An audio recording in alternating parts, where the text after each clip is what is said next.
Good morning, true crime friends. How y'all doing? Look, today we need to talk about, hang on. We need to talk about the state of Mexico versus Hannah Gutierrez Reed. We're not supposed to say her last name because her daddy's famous. In the Hollywood armorer world. Something tells me that's a pretty small world, but okay, whatever. We're gonna leave her daddy alone. But we do need to say good morning to Hannah's mama. Good morning, Mrs. Gutierrez Reed. How you doing, girl? Because Hannah said that her mama loves court TV. Okay, cool. My thinking is that if your child is involved in a true crime case and you love court TV, you're just clicking around the internet to see what everybody is saying about her. So I naturally assume that she is here with us, even if she's lurking in the bushes. So y'all say good morning to Mrs. Reed. Good morning, Mrs. Reed. Mrs. Reed, listen. You can play bingo. You can watch this video back and you can play bingo. The links to all the bingo cards are in the description. So go on and scroll down and get you a bingo card, girl. And if you win, now listen, we have prizes for bingo while supplies last. So Purple Irish Sweater recently won. I'm gonna have to post that on my social media. And who else won? Oh, Tashi won. Tashi from the Bronx. So I'm gonna send them their prizes. Mrs. Reed, if you win, I'm gonna send you a mug. But none of the rest of y'all, because I'm not rich. Anyway. Look, we need to get on to this case. There was so much crazy in this case yesterday. Now listen, a lot of what was said in the case yesterday was not safe for work. I'm trying to find a way to describe the gun expert without getting myself banned from all these YouTubes because I really enjoy hanging out with y'all in the morning. So look, a gun expert took the stand yesterday and his name was something I don't remember. I just remember that his last name was spelled H-A-A-G because I was like, Haj. I don't know. I really should have a fancy name. Anyway, I'm getting off track. So the gun expert explained to us that there's different kind of bullets and they do bullety things. I'm not a gun enthusiast. I know that's shocking to you, but I'm really not. But when you make a bullet, you could buy them at the Walmart or wherever they sell bullets. I don't know, because my Walmart does not sell bullets. And they put it together and it's like a thing with some powder inside. And then it has a point. You know, those were the technical terms that I'm using, not the technical terms he used. And then he was showing us all the different gun positions. It could be half cocked, fully cocked, whatever. It just, and I was just like, should we say chicken? Because I can't be saying that word over and over. Y'all gonna get me demonetized and I really enjoy money. So it was half chicken, full chicken, quarter chicken. Ooh, I'm hungry. Okay, anyway, so, I was like, okay, sir, I'm trying to keep my mind clean, but you won't even let me. And then he was like, oh, the FBI tested the gun. And he, quote, whacked the gun and beat off the chicken notch. Sir, you can't, this is a court of law. We have dignity and decorum. Our pinkies are out. We have class, but you're just talking about whacking it off. Sir. And so finally, for his final act, after he talked about the red lube and the blue lube, and it doesn't matter what color your lube is, okay, duly noted. But you need a lot of lube if you enter from the back, if you put it backloaded. So you're gonna backload with the blue lube and beat the chicken off. Okay, cool. I'm so nervous right now. I'm so nervous. Is this still on? I don't even know if the tubes of you have taken this down already, but if you're still here, thank you very much. So, then finally, the prosecutor was like, sir, could you come down here in front of the jury and whip it out and show us how it's done? What? I'm sorry, what? And then I just was like, okay. And for the rest of the day, everything anybody said just sounded dirty to me. They're like, he ejected the bullet. I was like, he ejected. Wait, ejected is not a dirty word. Objection. And I was like, oh, wait, objection is not is objection a dirty word? I'm not even sure. Look, yesterday was slightly unhinged, ever so slightly. But then we found out some interesting information about a lot of people in this case. Number one, Hannah, immediately after this whole thing went down, she's sitting in the back of the police car, hyperventilating and practically passing out because she's like, just because I was inept at my job, oh my goodness, I can't believe this terrible thing is happening to me. Okay, ma'am, worse things are happening to other people in this general vicinity, in case you didn't know. But okay, I understand. You are you're just worried about yourself right now. Okay, cool. So she picks up the phone and she calls her dad. It's her stepdad, not her mom. Listen, in case of emergency, in my mind, you just pick up the phone and you call your mama. Even if you're not close to your mama, you don't like, sometimes you just need your mama. There's an apropos of nothing on here somewhere. Yes, I have a whole playlist called Apropos of Nothing that is just me going off the deep end talking about other things. And one of those apropos of nothing videos, I talk about the unfortunate unaliving that happened in the building where I was living in Queens like 20 years ago now. But my neighbor, unfortunately, unalived his whole family. Charles a mess. Boy, this thing has gotten off the rails. But I'm telling the story about what happened. And I said at the time in real life, I probably said on that video, sometimes you just need your mama. And a triple homicide is a time when you need your mama. Me personally, when there was a triple homicide in my building, I called my mom. Hannah called her dad. That was interesting. And then later she was like, oh, hey, can I call my mom? So wait, you call your dad automatically, but you asked permission to call your mom? You and your mom are not that close. Mrs. Reed, are y'all not that close? Maybe because her daddy was into the guns, and so maybe he was better able to help her navigate the situation. It was just interesting. Mrs. Reed, y'all have to let me know. But I do want to know. Also, why are you telling us stuff, Mrs. Reed? Why she fired her lawyer? Oh, yes. One of Hannah's lawyers got fired the other day. And the lawyer was like, Your Honor, can I please not have to deal with this half and no more? And the judge was like, right. I hear what you're saying. No. You got to stay and you got to sit there, but you can't talk to her. What? What? Is he still getting paid? Can he bill for those hours? Was he with hands crossed with his lips stuck out? Would that cause a mistrial? Did that prejudice the jury? I want to know everything. Why she fired him? Was he the one who read her phone number out loud in the court? Is he the one who failed to redact it? Did he try and put her in her place?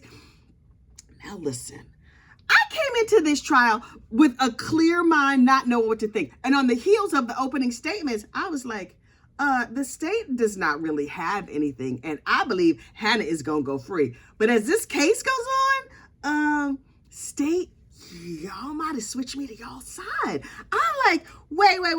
Now, state, you don't have as much evidence as you think you have. They're like, we are charging her with drug charges. Can anybody prove that was actually drugs? She talks about her stuff. That could mean anything. She allegedly gave a coworker of hers her narcotic to hold. And the coworker was like, oh, what is this little baggie of white powder that this person I barely know has given me? I'll have to smell it and find out. And I personally believe, based on no evidence at all, that friend just smelled it until it was gone and maybe encouraged some of their other coworkers to smell it just to confirm what it was. Is it sugar? Is it flour? Is it Splenda? Because I can see where you might confuse Splenda for some of the narcotics or whatever. She might have had some flour just in a bag in case she needed to make some emergency biscuits, because sometimes you need a biscuit. Honest to goodness, sometimes I need a biscuit because carbs are life. But I'm just saying, she was out there. She was in the desert, far from home. Sometimes you need a biscuit. So maybe it was the self-rising flour. So listen, state, y'all can't prove that was not self-rising flour or Splenda. So how y'all gonna charge her with a drug charge? Y'all need to sit down. So I'm like, okay, state. And then they were like, she was inept because blah, blah, blah. I ain't paying that close attention. But I just remember thinking, I do not agree with the state's case.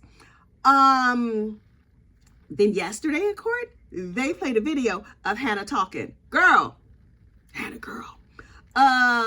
They lost me. Y'all stay, Hannah, Team Hannah, y'all lost me. Now listen, maybe the not fired attorney could come back and give a rousing cross-examination and get me back on your side. But to hear Hannah talk about safety, I was like, can she spell safety? Does she know what safety means? Ma'am. She was like, they were like, okay, so what did you do? What safety instruction did you give? She's like, okay, so I had the guns in the trunk of my Hyundai, and my boss had the bullets in the trunk of her Toyota. Do we need to know the makes of these cars? Does it really matter? Okay. So we put out a table and we laid all the guns down. And I'm like, okay, so in any second, she's going to talk about safety. She's like, and so I told the actors, like, look, pick what you like, pick one up and go pew, pew, because that's what we do. And they were like, right. So go on with the safety lecture. She's like, so I told them, don't get your finger stuck in the end of it and don't drop it because then rocks get inside. And if rocks are inside, then it's hard to shoot. I one time went to this rock concert, Focus, Hannah, focus. Ma'am, this tape was recorded after they found out that Helena Hutchinson was no longer on this mortal coil. And this helped us talk about horses, getting rocks and guns. At no point did she say, like, okay, this is how you shoot it and this is how whatever. And if she did say those things, child, it was lost in the sauce. She sounded like a straight idiot. And I was like, Hannah, girl, I want to like you. I really, really do. You look cute in court. Oh, she had a lovely updo with some little curled tendrils. I was living for her hair in court yesterday. It was a day to night look. Now, did it look like she was going to a cocktail party after her day in trial?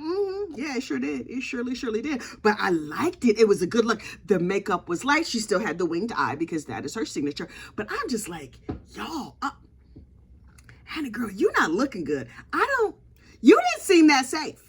I mean, this is what I'm getting. Her whole tape yesterday was giving, I'm a Nepo baby. My daddy got me this job. They paying me 35 cents to keep all these people's lives safe. But nobody really cares about life and limb. I got bra bullets. I got pocket bullets. I got bullets in a Mary Kay bag. I might even have some bullets in my shoe. I'm super concerned about rocks getting inside the guns and maybe going and like smoking some weed after work. And the thing is, I don't even care if she smokes weed after work. Given her performance, she might have been smoking weed during work. If she was just in charge of props and stuff, I would not care. Okay, so you drop some of them Western plates. Ain't they all made of metal anyway? Okay, whatever. But Hannah, girl, you better pray to Black Jesus that that cross-examination is fire. Because also, how you cross-examine a videotape? They gonna put Hannah on the stand? Hannah, don't do it, girl. Don't do it. Sit there and let your lawyer speak for you. Because something tells me you're not going to wrap yourself in glory when you on the stand. I'm just saying. But also, we found out about some medical testimony that I had not been aware of. I'm driving down the street yesterday and I'm listening to the medical examiner talk. And I was like, wait. They explained like the autopsy of Helena Hutchinson. And I was like, okay, so Helena was done for. Like the minute this bullet entered her body, she was done for. Here's why. Okay, it's no fun getting shot. This we know. It probably hurts a whole lot. I do not want to find out. So the bullet went under her arm and then through her body and it broke a rib. Ouch. Punctured her lung. Double ouch. I mean, getting shot. Also very ouch.